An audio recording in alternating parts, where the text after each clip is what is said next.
Congress party అంతా రాష్ట్రంలో తెలంగాణని మొత్తం కూడా పోలీసులకు అప్పగించి కాంగ్రెస్ పార్టీ నాయకులు ముఖ్యమంత్రులు అందరూ కూడా ఢిల్లీ పైన ఢిల్లీలో రాజకార్యం నడుపుతా ఉన్నారు. యథేచ్ఛగా అరెస్టులు, తెలంగాణ విద్యార్థులు, ఉద్యమకారులు, పొలిటికల్ లీడర్స్. మరి ఇంత అర్జెంటుగా రాజకార్యం ఎందుకు నడపాలని ఢిల్లీకి పోయిందో అర్థమవుతుంది. ముఖ్యంగా రేవంత్ రెడ్డి గారు ముఖ్యమంత్రి నిన్న ఒకవైపు సెంట్రల్ యూనివర్సిటీలో లాఠీ చార్జ్ అవుతుంటుంది, అందరినీ ఎమ్మెల్యేలను ప్రతిపక్ష ఎమ్మెల్యేలను అరెస్ట్ చేస్తూ ఉంటారు, రాజకీయ పార్టీ నాయకులను అరెస్ట్ చేస్తూ ఉంటారు. కానీ మంత్రులు మాత్రం ఒక్కో చోట 4-5 కూడి ఇవన్నిటిని చెప్పుకొని ఆనందపడతా ఉంటారు, సరదాగా మాట్లాడుకుంటారు, నవ్వులతోటి ఆనందంగా ఎంత 400 ఎకరాల భూమి వచ్చిందని చెప్పేసి సంతోషపడతారు.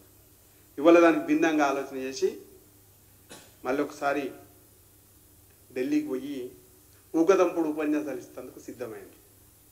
బహుశా అది జరుగుతుండొచ్చు. ఇప్పుడు ఆల్రెడీ సమావేశం జరుగుతూ ఉంది. మేము భారతీయ జనతా పార్టీ పక్షాన కొన్ని ప్రశ్నలు అడగాలని చెప్పేసి అనుకుంటా ఉన్నాం. తెలంగాణలో కామారెడ్డి డిక్లరేషన్, బీసీ రిజర్వేషన్స్ 42% స్థానిక సంస్థలలో పెంచుతామని చెప్పేసి మాట్లాడిండ్రు, ఘనంగా ప్రకటించారు. సంతోషం అనుకున్నారు, అందరూ సంతోషపడ్డారు. బేసిక్గా కొన్ని ప్రశ్నలు ఉంటాయి. అసలు తెలంగాణలో స్వతంత్రం వచ్చిన కాడి నుంచి మొదటి ఎన్నిక జరిగినప్పటి నుంచి ఇప్పటి వరకు పరిపాలించింది ఎవరు, తెలంగాణకు మోసం చేసింది ఎవరు? దీన్ని మనం ఆలోచన చేయాల్సినటువంటి అవసరం ఉంది. నేను ఉదాహరణకు మీకు నేను చెప్తున్న ఒక లెక్క చెప్తా, అందరం కూడా ఆలోచన చేయాలి. 1952 తెలంగాణకు సంబంధించి చెప్తున్నాను, ఆంధ్రప్రదేశ్ కాదు. అప్పుడు ఉన్నటువంటి మొత్తం సీట్లు శాసనసభ తెలంగాణలో 102. అప్పుడు బీసీలకు ఇచ్చినటువంటి సీట్లు అసెంబ్లీలో ప్రాతినిధ్యం 9 మాత్రమే. అప్పుడున్నది ఏ పార్టీ? రేవంత్ రెడ్డి సమాధానం చెప్పాలి. కాంగ్రెస్ పార్టీ మరి ఇంకేదన్నా పార్టీ ఉందా? మళ్ళీ ఆయనకు చరిత్ర తెలుసో తెలియదు. ఇకపోతే ఇప్పుడున్నటువంటి అసెంబ్లీ 2023 మొత్తం 119 సీట్లలో బీసీల ప్రాతినిధ్యం 19 ఎమ్మెల్యేలు. మరి ఇప్పుడు అధికారంలో ఉన్నది ఎవరో చెప్పాలి. మధ్యలో నేను టీఆర్ఎస్ అప్పుడు చెప్తా, కాంగ్రెస్ పార్టీ అప్పుడు చెప్తా, తెలుగుదేశం అప్పుడు చెప్తా. తెలుగుదేశం అప్పుడు కూడా 14-15 మాత్రమే. బీఆర్ఎస్ పార్టీ 14లో 18లో కూడా 14లో 20 బీఆర్ఎస్ అధికారంలో ఉన్నప్పుడు, 18లో 22. ఇది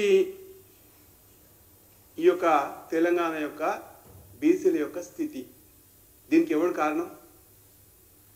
ఏలినటువంటి కాంగ్రెస్ పార్టీ కాదా? ఏలినటువంటి బీఆర్ఎస్ పార్టీ కాదా?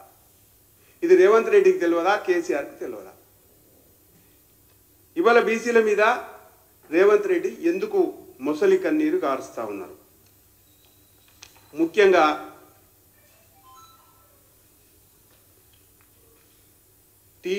కాంగ్రెస్ పార్టీ ఎన్నికలు ఎప్పుడైతే వచ్చినాయో జాతీయ కాంగ్రెస్ పార్టీ ఉదయపూర్ డిక్లరేషన్ చేసింది.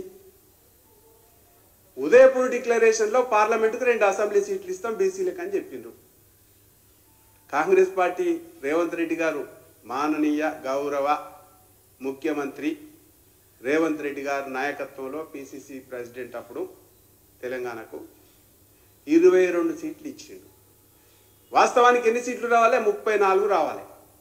పార్లమెంట్ 2 అంటే కనీసం 34 రావాలి. 22 సీట్లు మాత్రమే టికెట్లు ఇచ్చారు. టికెట్లు సీట్లు కాదు, టికెట్లు మాత్రం 22 మాత్రమే ఇచ్చారు. 22లో కూడా వాళ్ళకు చాలా లాజిక్ ఉంటుంది. మేము ఓడిపోతాం, ముస్లిం ప్రాతినిధ్యం ఉన్నటువంటి పాత బస్తీ సీట్లే 8 సీట్లు ఇచ్చారు. ఇది కాంగ్రెస్ పార్టీ యొక్క దుర్నీతి, రేవంత్ రెడ్డి యొక్క దొంగ నీతి, బీసీల పట్ల కపట ప్రేమ. ఇంతకంటే నిదర్శనం ఇంకొకటి ఉండదు.